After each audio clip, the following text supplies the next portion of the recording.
Okay, this is the hardest video I've ever had to make. I could not tell at times whether I was in the video editor in Snagit or in a screen capture of the video editor of Snagit, and it was so circular. Uh, yeah, I had to start over a few times. All right, so the when you open up Snagit, it's going to look like this, and you're going to change it to look like this. So you'll click video and leave everything up here, like making sure everything looks just like this, and then this is important because your laptop defaults to this microphone in the laptop.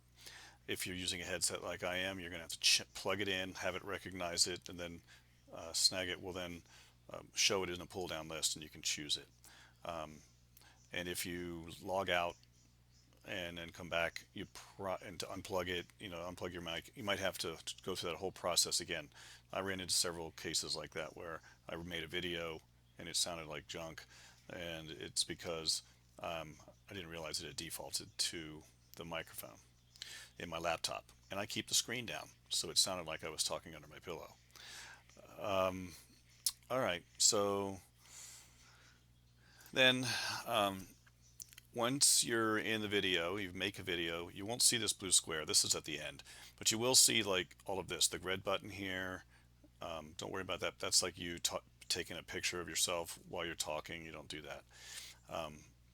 And here's the finished video. It was 3 minutes 52 seconds, and I clicked this. I was going to click this finish button, but I had to do some editing first. All right, so before I finished it, I'm sorry, after I finished the video, I did click finish. I then edited it. So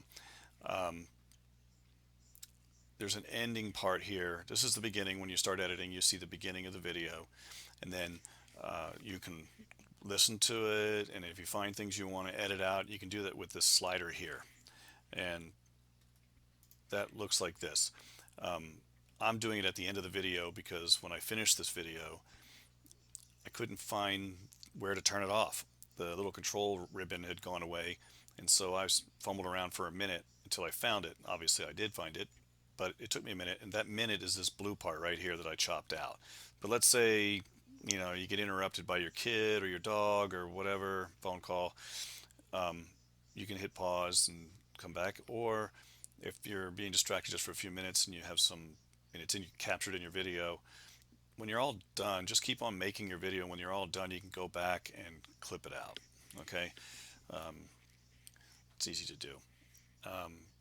Then when you're all finished and you have it ready to go, you will go up to this thing here, this button in the corner. It says share, and again, you're going to see choices like save it to YouTube and other things like that. Don't do it. Choose file. Choose file, and when you choose as a file, you're going to name it, and then make sure that it defaults to or set it to MP4, and then hit save. Make some place where you save it.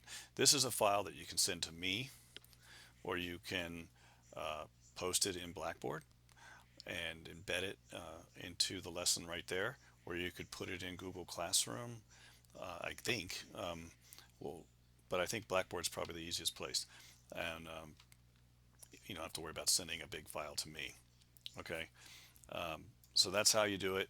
I would get started practicing with it, and ask me questions if you need to.